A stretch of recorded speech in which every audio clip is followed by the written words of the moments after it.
see groundbreaking new biodegradable technology for plastics. And you'll see it here on this stage to give an idea of something quite dramatic. So, if I can have all of your attention, I'm about to introduce onto stage Clariant's Global Head of Innovation and Sustainability. Ladies and gentlemen, please a warm welcome, Jan Zoltema. Yeah, thanks a lot, David. Warm welcome to the Clariant booth this morning. I'm super happy to have the next partner in our symphony of collaboration, which I'd like to present to you. It is the company Polymateria, and as David already said, they worked on a revolutionary system to go for biodegradation of plastics. And it will all be presented by Andrew Webster. He's the CEO of the company. And I will not talk a long time because I would just leave the stage to him to explain to you what they developed, and we are very happy to have them as a partner. Thank you very much. Thank you, Jan. Good morning, everybody. It's a pleasure for us to be here today to present to you our technology and our company. We are a startup business based out of Imperial College's Innovation Hub in London.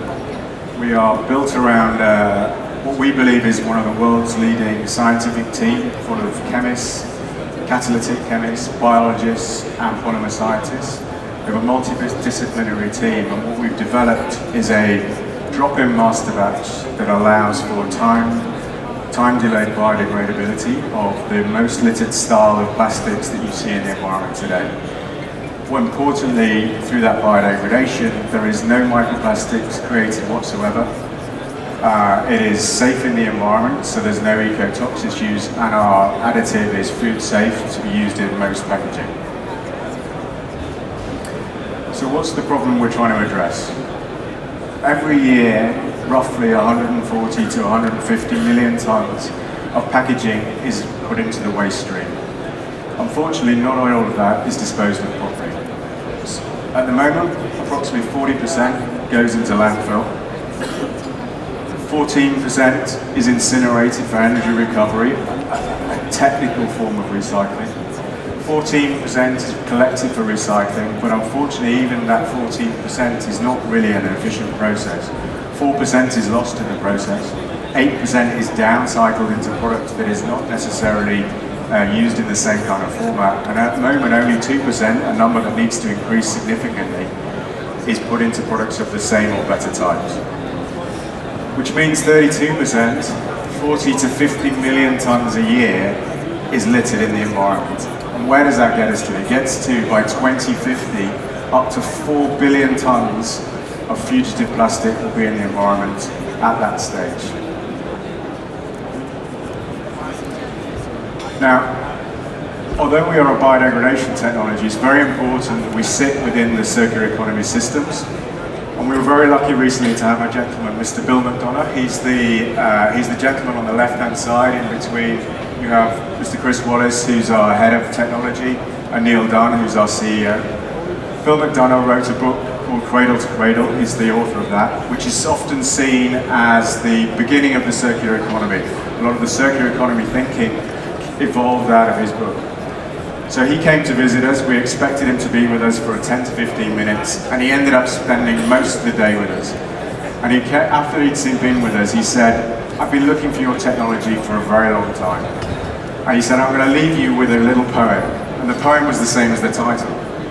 He christened it Oil to Soil. And what he meant was that the carbon that is used and comes into the oil is delivered back to the environment again safely. And there are no toxicology issues. So you can use it as many times as you want, but when it gets delivered back into the soil, it's safe at all times. So how do we do it? Well, importantly, when you use a plastic, you need to make sure it's in its useful lifetime. So when it's in a useful lifetime, we time the technology to give it a lifespan so it can be used in its normal way, but it can also fit into the recycling systems, and because it is still a normal polyolefin, it doesn't impact that. So some people say, well, it was still going to carry on degrading. So what we've done and spent a lot of time is working with individuals and organisations like RAP in the UK, performing recycling programs that are akin through the system processing of Recyclas and other stuff. to make sure that we are as compatible as possible with that recycling process. So once the stabilization wears off, you have a very rapid disintegration of the polymer structure. There are chemical and biological interactions, which means that the polymer is no longer a plastic. It's down into a form that is lost greater than 95% of its molecular weight. It is generally sub 1,000 Daltons in size and is more akin to a wax or an oil. Most importantly, there are no ecotoxicology issues at this point, which we do all our OECD testing. There are no microplastics, and it is more like a biocompatible product that is able to be engorged by the local microbes and fungi that live in the environment, taking up to probably 2 years for them to consume the carbon, creating carbon dioxide, biomass, and some hydrolysis process to create some water. Now, that's all very well and good, but you still have to be compatible with normal processing. So it is a drop-in master batch. So we are as compatible as we can possibly be. So if you are a converter and you're able to add a master batch for a colorant, a slip agent, whatever, you can still add our product in exactly the same way. So we're compatible with the recycling process. And importantly, there's no processing speed adjustments, there's no heat temperature adjustments, etc., etc. We market our product under two brands. One of them is Cycle Plus, the other one being Degrade. And these are brands that are supposed to inform the customer as to how you should dispose of the product. Cycle Plus being, if a product is able to be recycled, it should still be recycled. Degrade being, please put it in in your dustbin or your refuse collection. Probably a product that isn't currently recycled in most places. So this tends to be a film style product.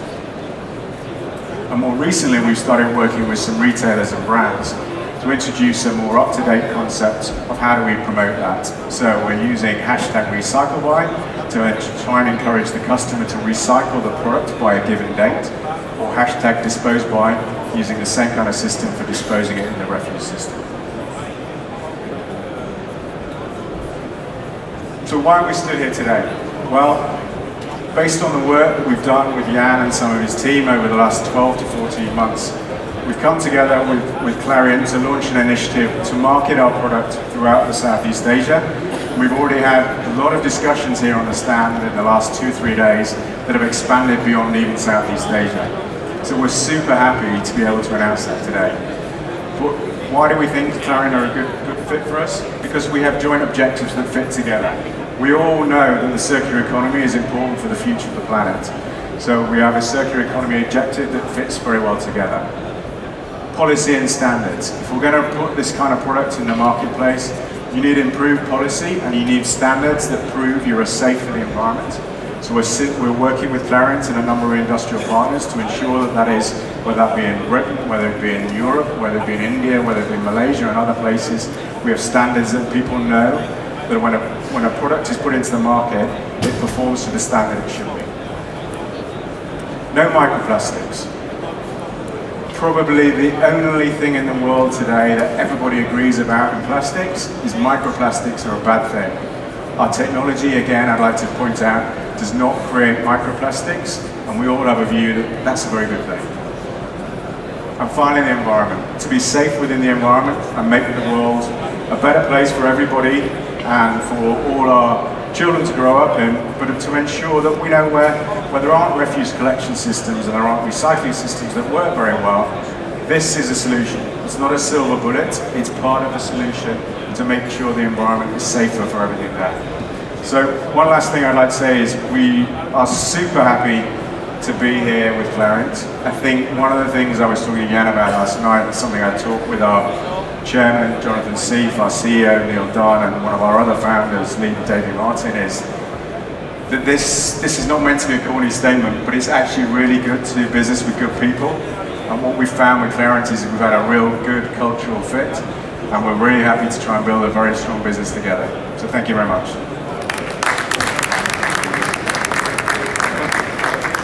Thanks again, super presentation, and you can imagine when we saw this first time, also we said, yeah, is it really true, no microplastic, and what's behind it?